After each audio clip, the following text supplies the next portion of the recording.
What you're about to see, you may find disturbing. Security camera video of a cold-blooded murder. A murder at a gender reveal party. It happened Saturday night near the intersection of North Capitol and Madison Streets in the district. A gender reveal party with a number of adults gathered to celebrate the upcoming birth of a baby boy. It was festive, they say, until this man arrived. Security camera video from a nearby house captured what happened. It was dusk, and the man was wearing a heavy winter coat with a backpack. He walks to the curb where they say he pulled a gun from the backpack and sticks the weapon in his pants and then walks back to a group of young men at that party. Nyjell Outler, a known gang member from Washington, D.C., now accused of opening fire at a family celebration that quickly turned into a tragedy. It was 4 months ago here in Northeast Washington, D.C. Family and friends gathered at a home here for a gender reveal party. But just as the celebration got underway, the mood changed after police say a man reached into a backpack, pulled out a gun, and fired 4 shots right into the crowd before running off. When he got upset, exchanged words with another individual, opened fire, and when he blindly opened fire, he did not hit his intended target, but he also killed another victim and shot another. 2 people shot just as they were celebrating the expected birth of a baby boy. The man who was killed, Demetrius Johnson, was just 21 years old. And these people were just innocent bystanders at the party. Innocent bystanders, much like himself, participants at the party for the gender reveal, which is supposed to be a happy moment, but at that time turned into a tragedy. Tony Gause is a senior inspector with the U.S. Marshals Service and says the man who investigators believe indiscriminately pulled the trigger is 18-year-old Nyjell Outler. What does it say, the brazenness of something like that? It says a lot. It says a lot because this individual has a history of gun violence, has a history of not caring. At the time was currently on probation for a previous charge in which involved an AK-47, which he's known to carry. The marshals say Outler not only has a violent past, he's also a known member of D.C.'s ruthless 37th Street gang, whose members are known to illegally carry weapons and don't let anyone get in their way. This individual is known to carry it, so he's not afraid, as we see in this situation, to use it in any venue. I mean, a gender reveal with family, friends, little ones, loved ones, and you open up fire into a crowd, it says a lot. After Outler allegedly fired the shots at the party back in March, he took off and hasn't resurfaced since. The marshals say he has deep roots in Washington, D.C., as well as parts of Virginia, but say it's also possible he's traveled all the way to California, where he has family near Los Angeles. Do you think he'd go as far as California to try to evade capture from you? Yes, absolutely. I think that he would, because he has the friends and family out there that would give him a place to hide or give him funds and a means to evade capture at this time. But much like anybody else knows, the Marshal Service, we're not going to stop. We can go to California with no problem. But with Outler still out there and the possibility that he's still armed, the marshals say he poses an extreme danger to anyone he comes across, which they say he proved by his actions just 4 months ago. So somebody that's this young, committing these type of crimes at this age, it can't do anything but get worse. Take a good look again. Nyjell Outler is 18 years old, and he has a number of things that the marshals say make him stand out, including this tattoo with a number of letters right there on his right jawline. He also has a few small scars right here on the left side of his face, right next to his ear. Now, the marshals say Outler could still be in the D.C. metro or in Northern Virginia, but say there is a possibility he's traveled all the way to Los Angeles, California. So if you know where Nyjell Outler is, call the U.S. Marshal Service. This is their number right there. Your tips can remain anonymous. And right now, we're being told there's a $5,000 reward for his arrest and conviction. I'm Dan Lamparello, Fox 45 News. Today we will discuss DC profiles. In this episode, we will discuss the 37th Street Demon SD.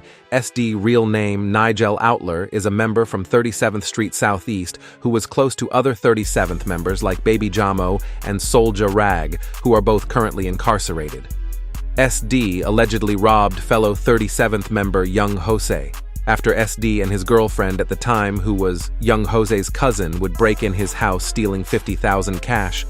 After this, Young Jose would move out the house that was robbed by SD and would move to Baltimore County, and no savage would allegedly stop messing with SD for this incident. Time would go by and SD would have an altercation at a gender reveal party, causing 21-year-old Demetrius Johnson to pass away and rapper Lil Low to be injured. In this shooting, SD used one of his favorite weapons of choice, a Drake, and Lil Low would allegedly snitch on SD for this. Rapper Gizwap addresses this situation in Reunited by saying, "Rap got hit with that Drake and turned hot free SD, man? I'm missing my twin." Lil Low would respond to the allegations saying, "We got BRO paperwork with his whole name. If him hot, why he don't got mines. Read every word, get off, niggas telling on they self. I'm not trying to hear that. Take this shit, run with." In the paperwork, it says, on Wednesday, March 16, 2022, this writer Detective Marvin Washington and Detective Darren Malloy conducted a post-arrest recorded interview with Nyjell Outler at the Metropolitan Police Department Homicide Branch. Mr. Outler was apprehended in West Palm, Florida on February 23, 2022, by the U.S. Marshal on an cut-standing arrest warrant, 2021 CRWSLD 0982, for second-degree murder for the murder of Demetrius Johnson, which occurred on March 20, 2021. That arrest warrant was signed by a D.C. Superior Court judge and active as of March 23, 2021. Mr. Outler was listed as a top 15 most wanted fugitive by the U.S. Marshals and was extradited back to Washington, D.C. Mr. Outler was transferred into the custody of the MPD Fugitive Unit and transported directly to the Homicide Branch interview room. Mr. Outler was advised his Miranda right by Detective Malloy. Mr. Outler acknowledged and initially waived his rights. This writer informed Mr. Outler that the shooting was captured on video surveillance and that this writer had watched the video. Mr. Outler stated that people were surrounding him and referred to the fact that the news coverage about the shooting did not include the fact that the people that surrounded him had guns. This writer confirmed that the decedent was found with a gun on his person after his death. Mr. Outler responded that the gun was a .357 Smith & Wesson brand firearm. This writer informed Mr. Outler that the interview was an opportunity to tell his side of the story because the video does not have sound. Mr. Outler stated that he wanted to tell his lawyer what happened. This writer asked Mr. Outler if he was in fear for his life at the time of the shooting. Mr. Outler responded, yes. Mr. Outler said that people surrounded him and were reaching for him and acting in an aggressive manner. This writer asked if Mr. Outler knew the individuals that he felt were threatening him. Mr. Outler explained that he knew one of the individuals, but did not know the other two individuals. Mr. Outler stated he was at the gender reveal party for approximately 1 to 2 hours before the shooting, and that he was invited to the party by both expecting parents. Mr. Outler stated he arrived at the party with his girlfriend and her younger sister. Mr. Outler stated he was at the party popping balloons and enjoying the festivities. Mr. Outler explained that the expecting mother is his girlfriend's cousin, and that the expecting parents used to live with his girlfriend. Regarding the one male subject that Mr. Outler said he knew, Mr. Outler explained that the subject was friends with the expecting father. Mr. Outler explained that he received a text message from this subject the previous day asking if Mr. Outler was coming to the gender reveal party. Mr. Outler stated he was not close friends with this subject and did not know why the subject was asking him about coming to the party. Mr. Outler stated he did not trust the situation.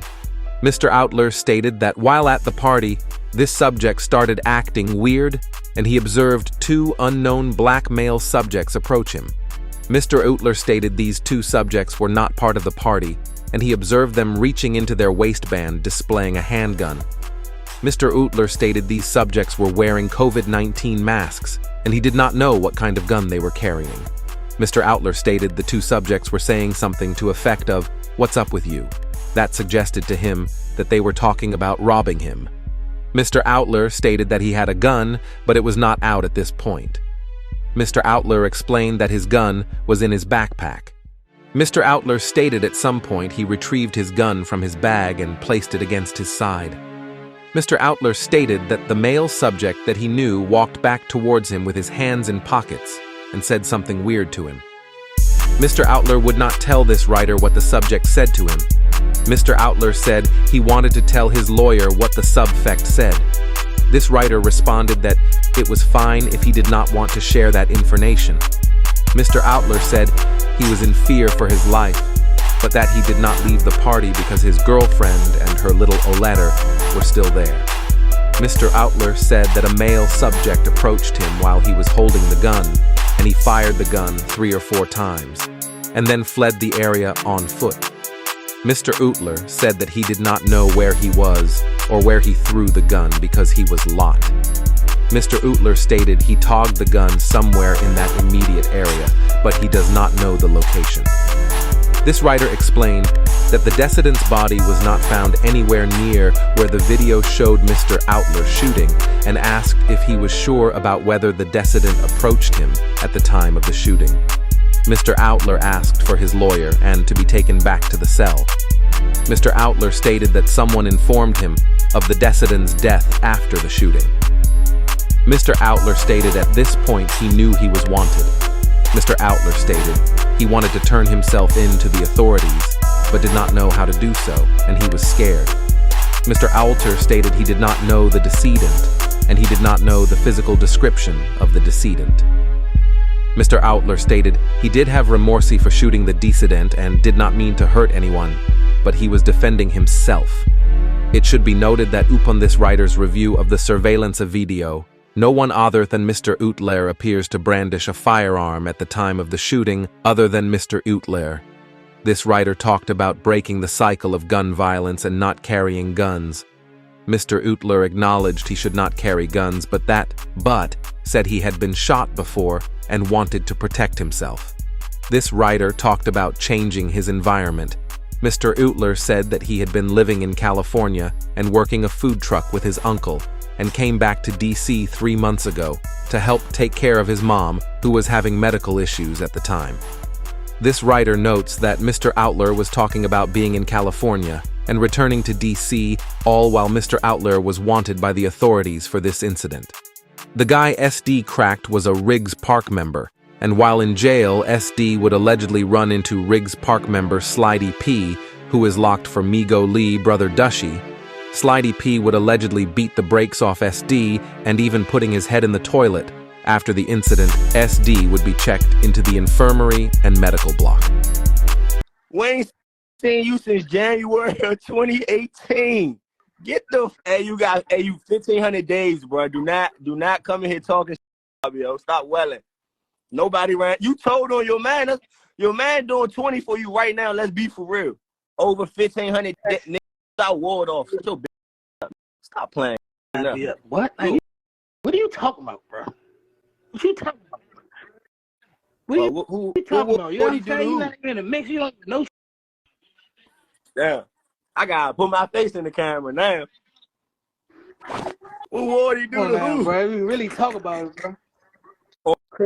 On life, Fabio, you ain't been outside in 1,500. Tell them people you ain't been outside since January 12th of 2018. Glorifying that. I'm not glorifying nothing. I hopped on here to tell y'all to get on my dick. Yo. So all that. So when I called you and I read you this, I say, low. I say, man, this. Me too. I remember this like it was yesterday. I'm like, man, look, I'm reading some shit. I'm like, man, I'm reading some shit. I tell you, twin. Come on, look. I tell you, twin. Look, Lo. Look, let me explain it to you, Lo. It's 3 victims. I mean, it's 2 victims. One of them is out of here. How many victims at that party? Come out. Bro, that thing, man, it's a... Get it right now. Get it right now. Get all that. Get SD. I'm about to call you. Get SD. To call you. You trying to come on, man? Look, I got all that, bro. Man, You y'all violating the man. You know what's going glow, nigga. on, And if y'all want to take it, however y'all want to take so it, post this, nigga. That's the end of this episode. Like, comment, subscribe, follow Stroffing DMV on Instagram to see the 2 videos of SD working his Drake.